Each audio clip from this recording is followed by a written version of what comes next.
നമ്മൾ ഒരുപാട് വാഹനങ്ങൾ പല രീതിയിലുള്ള പല മോഡൽസുള്ള ഇൻഫോർടൈൻമെൻറ്റ് സിസ്റ്റങ്ങൾ കണ്ടിട്ടുണ്ട്. ഓരോ വാഹനം വരുമ്പോഴും പല രീതിയിലുള്ള ആക്സറീസ് ഒക്കെ ചെയ്തു തരാറുണ്ട്.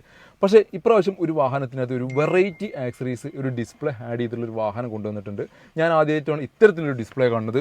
ഇതേ കിടക്കുന്ന മുതൽ നമ്മളൊരു മൊബൈൽ ഫോൺ നിൽക്കുന്ന പോലെ രീതിയിൽ പ്ലേസ് ചെയ്തിട്ടുള്ള ഒരു ആക്സറി. ഇതെങ്ങനെയാണ് ഇതിൻ്റെ ഫിറ്റിംഗ് കാര്യങ്ങൾ, ഇതിന് മുമ്പ് നിങ്ങൾ ആരെങ്കിലുമൊക്കെ അങ്ങനത്തെ ഒരു ആക്സറീസ് കണ്ടിട്ടുണ്ടെന്നുണ്ടെങ്കിൽ, ഇൻഫോർടൈൻമെൻറ്റ് സിസ്റ്റം കണ്ടിട്ടുണ്ടെങ്കിൽ ഒന്ന് കമൻറ്റ് ചെയ്യുക.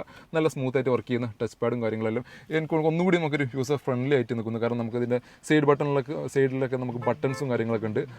വെറും മാനുവലി മാത്രം, നമുക്ക് ടച്ചിൽ മാത്രം ഉൾപ്പെടുത്താതെ മാനുവൽ ഒരു ഓപ്ഷൻസും നമുക്ക് ഇതിനകത്ത് കൊടുത്തിട്ടുണ്ട്. സ്വിച്ചസ് കാര്യങ്ങളെല്ലാം ഒന്നുകൂടി നമുക്കൊരു യൂസർ ഫ്രണ്ട്ലി ആയിട്ട് ഫീൽ ചെയ്യുന്നൊരു ഇൻഫോർടൈൻമെൻറ്റ് സിസ്റ്റം, ഒരു അടിപൊളി ഇൻഫോർടൈൻമെൻറ്റ് സിസ്റ്റം, ഒരു അടിപൊളി സ്വിഫ്റ്റ് ഡീസൽ എഞ്ചിനിൽ നിൽക്കുന്ന ഒരു വാഹനം വന്നപ്പോൾ അതിൻ്റെ വിശേഷങ്ങൾ പറയാൻ വന്നപ്പോഴാണ് വാഹനത്തിനകത്ത് ഇത്തരത്തിലൊരു ഇൻഫോർടൈൻമെൻറ്റ് സിസ്റ്റം കൂടി കണ്ടത്. 2015 മോഡലിൽ നിൽക്കുന്ന മാരുതിയുടെ സ്വിഫ്റ്റ് എന്ന വാഹനം, അതും ഡീസൽ എഞ്ചിനിൽ നിൽക്കുന്ന VDI വേരിയൻറ്റിൽ സെക്കൻഡ് ഓണർഷിപ്പിൽ 1,00,000 കിലോമീറ്റർ ഓടിയിട്ടുള്ള വാഹനം, KL07 എറണാകുളം രജിസ്ട്രേഷനിൽ നിൽക്കുന്ന ഒരു വാഹനം കൂടിയാണിത്.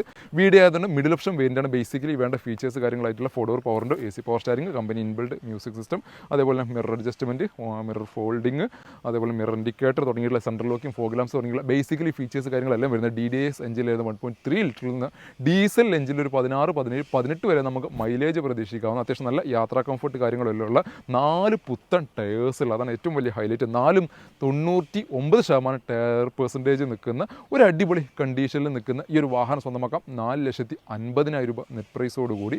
ഇനി ഒരു സെഡാൻ സെഗ്മെൻറ്റിൽ നിൽക്കുന്ന ഒരു ഹോണ്ട അമേസ് വാഹനം കൂടി നമ്മുടെ സ്റ്റോക്ക് അവൈലബിൾ ആയി വന്നിട്ടുണ്ട്. 2017 മോഡലിൽ നിൽക്കുന്ന ഹോണ്ട അമേസ് എസ് എന്ന വേരിൽ നിൽക്കുന്ന മിഡിൽ ഓപ്ഷൻ വേരിൽ നിൽക്കുന്ന വാഹനം, ഡീസൽ എഞ്ചിൻ ID ടെക് എഞ്ചിനിൽ നിൽക്കുന്ന സെക്കൻഡ് ഓണർഷിപ്പിൽ 89,000 കിലോമീറ്റർ ഓടിലേക്ക് 43 മട്ടാഞ്ചേരി രജിസ്ട്രേഷനിൽ നിൽക്കുന്ന ഒരു അടിപൊളി സെഡാൻ സെഗ്മെൻറ്റിൽ ഡീസൽ എഞ്ചിൽ മൈലേജ് പ്രിഫർ ചെയ്യുന്നവർക്ക് പറ്റിയിട്ടുള്ള ഒരു വാഹനം.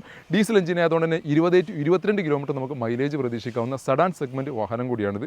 എസ് എന്ന മിഡിൽ ഓപ്ഷൻ വേരിയൻ്റ് ആയതുകൊണ്ട് തന്നെ 4-door power window, AC power steering, central ലോക്കും, company inbuilt music system, auto climate AC, air bag, steering control തുടങ്ങിയിട്ടുള്ള ബേസിക്കലി വേണ്ട ഫീച്ചേഴ്സ് കാര്യങ്ങളെല്ലാം നിൽക്കുന്ന ഒരു സെഡാൻ സെഗ്മെൻറ്റിൽ വരുന്ന ഹോണ്ടയുടെ വാഹനം കൂടിയാണ്. ID ടെക് എഞ്ചിനിൽ നിൽക്കുന്ന ഒരു വാഹനം കൂടിയാണിത്.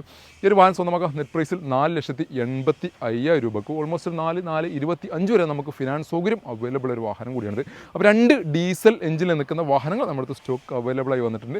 ഒരു സെഡാൻ സെഗ്മെൻറ്റിൽ നിൽക്കുന്ന ഹോണ്ട അമേസും ഒരു ഹാഷ്ബാക്ക് സെഗ്മെൻറ്റിൽ നിൽക്കുന്ന മാരുതിയുടെ സ്വിഫ്റ്റ് എന്ന വാഹനങ്ങളും. 2 വാഹനത്തിൽ കൂടുതൽ ഡീറ്റെയിൽസ് കാര്യങ്ങൾക്കുണ്ട് നിങ്ങൾ താഴെ കാണുന്ന നമ്പറിൽ നിങ്ങൾക്ക് കോൺടാക്ട് ചെയ്യാവുന്നതാണ്. വീഡിയോ ഇഷ്ടമായാൽ മാക്സിമം ഷെയർ ചെയ്യുക, പേജ് ഫോളോ ചെയ്യുക. ഇനിയും ഒരുപാട് ഡീസൽ വാഹനത്തിൻ്റെ വീഡിയോസ് നിങ്ങൾ റെഗുലറായിട്ട് ചെയ്യുന്നുണ്ട്. അത് ഞങ്ങൾക്ക് റെഗുലറായിട്ട് കിട്ടണമെന്നുണ്ടെങ്കിൽ മറക്കാതെ പേജ് ഫോളോ ചെയ്യുക.